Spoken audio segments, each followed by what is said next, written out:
Good morning. Welcome to day 2 of the 3-day Peace Challenge. I'm your host, Alchemist Jedi. Totally excited to see you all here today. Quick little recap on yesterday. Let me adjust the camera. Still getting this YouTube live stuff quite right. Okay, so I need to look there. So first thing we focused on was the breath, the very simple, counting in for 4, out for 8 to calm your body down.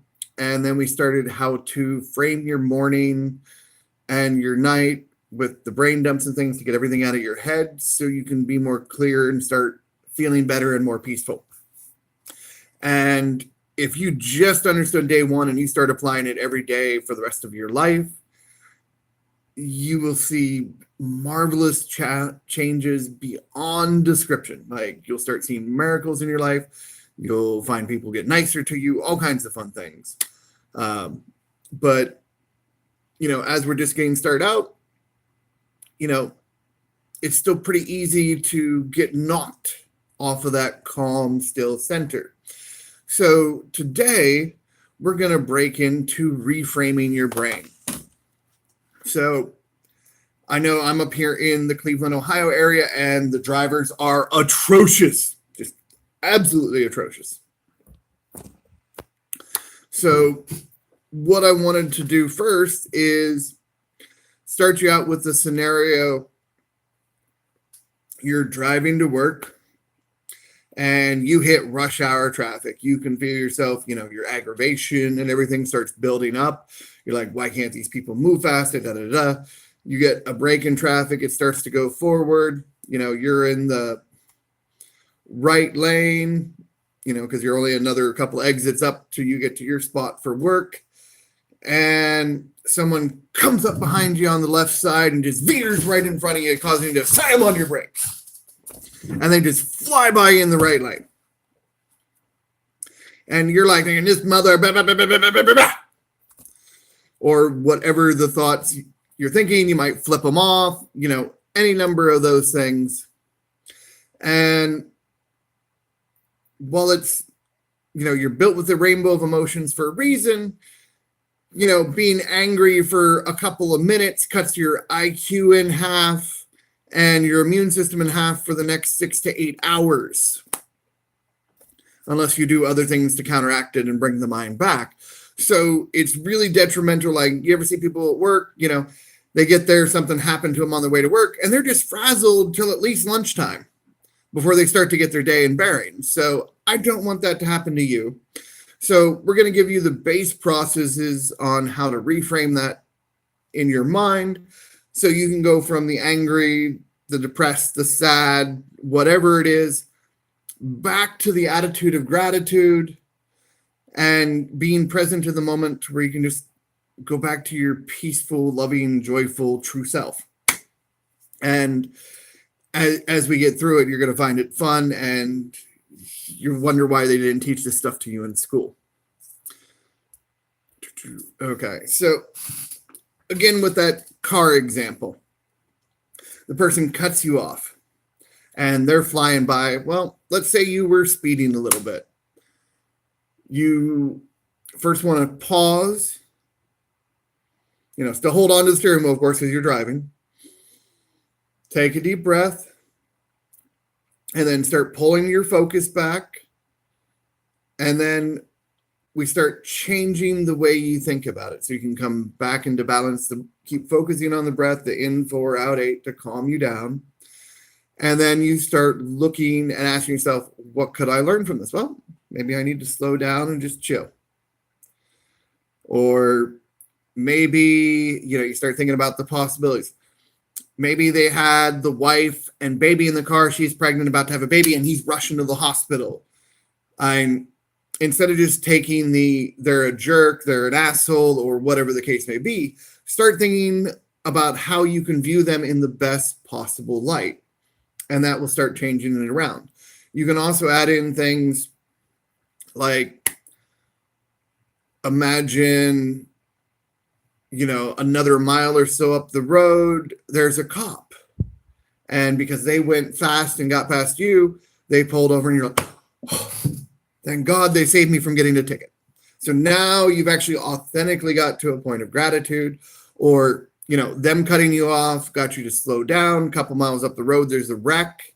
And you're like, thank God for that individual causing me to slow down. It kept me from being in the middle of that wreck. And then you get to the point of gratitude and you can start feeling it. Now, what that does in the body, it's releasing DHEA, which is a precursor for testosterone, and the counter hormone to your stress hormone cortisol that makes us stupid, fat, and everything else. So the more joyous and things you can get in your life and come back to that gratitude, the better. Let me see. Now I'll give you one, like the car one's kind of simple, but you can use this for any principle in your life at all. Personally, I used to be really, I got smashed by a semi years ago. Some of you might have heard in some of my other videos. Blew my shoulder way down to the nipple level, messed up my right hip. It took me a year before I could lift something like this in my hand. And for quite a while, I was totally pissed off with the guy because I went from looking like the Schwarzenegger, the Terminator, and just totally buff, beefed out every aspect of my body, to I'm darn near bedridden, not able to work out, and I ballooned from 230 pounds to 340 in just like 2.5 months, because it was such an extreme level of activity change. And that caused me to, get depressed and sad. And I felt like this, person who caused me the wreck just like ruined my life and took away my dreams. And it took me a few years to get through this. But what I learned to reframe is I kept looking back, what could I learn? How could I help and how could I grow? What other ways could I have paid better attention for future things to stop things from happening? And I eventually got to the point where, I was able to start forgiving the guy. And as I keep going through that and just keep moving through the process as time goes on, feeling all the different emotions as they come up, still being freaked out by semis as they drive by, I get to the point where it's like, Jedi,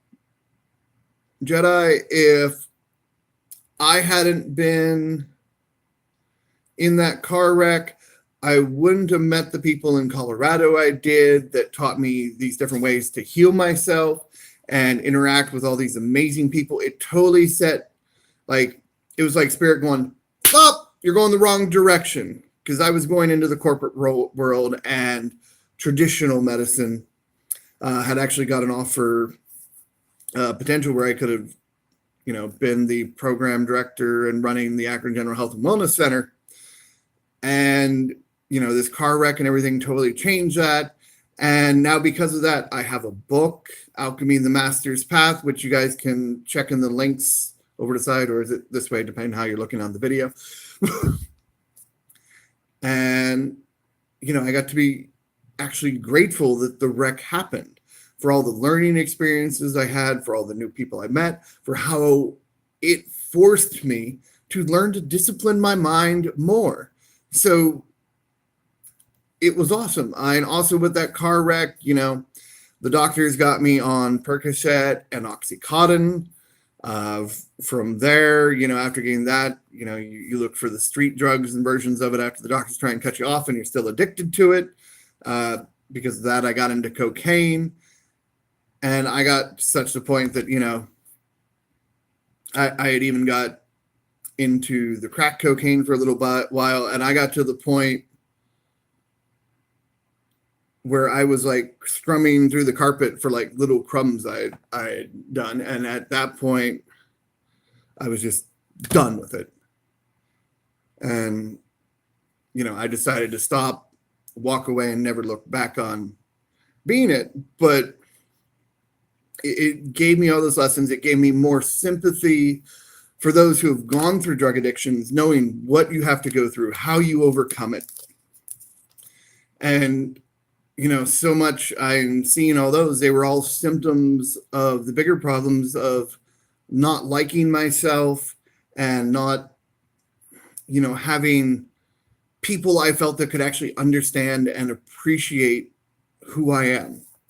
And as I kept going through this and learning, I got around it. So even the things, you saw the drug addict and that you see that as a bad thing and, it's horrible, you can still just change those thoughts in your mind and see, hey, I learned lessons from this. I met people I wouldn't otherwise. You find ways to be grateful for you. And even people like Grant Cardone. And if it wasn't for his drug addiction and him changing around, it gave him the motivation that he now owns private jets and is approaching a net worth, $500 million or more. And the drug addiction was a major part of his life. So it doesn't matter what you're going through in your life, what scenarios, whatever, you can reframe all this in your mind and see how it can work for your favor. Ask yourself, what can I learn from this? How can I grow from this? And how does it serve me? How can I be grateful? And as you do this, you'll start getting back to the attitude of gratitude and, life will start getting better. So that's your challenge and work for today. Anything that happens to you, pause, take a couple deep breaths, and then focus, start asking yourself the questions. What can I learn from this? What lessons the Spirit have for me? How can this serve me? How can I, in what way can I be grateful for this? And start seeing how that changes for you. And tomorrow, we're going to hit day 3, and we're going to go and show you how your life can be when instead of your emotions being a wild roller coaster, you can just stay calm and peaceful and, sail the 7 seas any way you like, so to speak.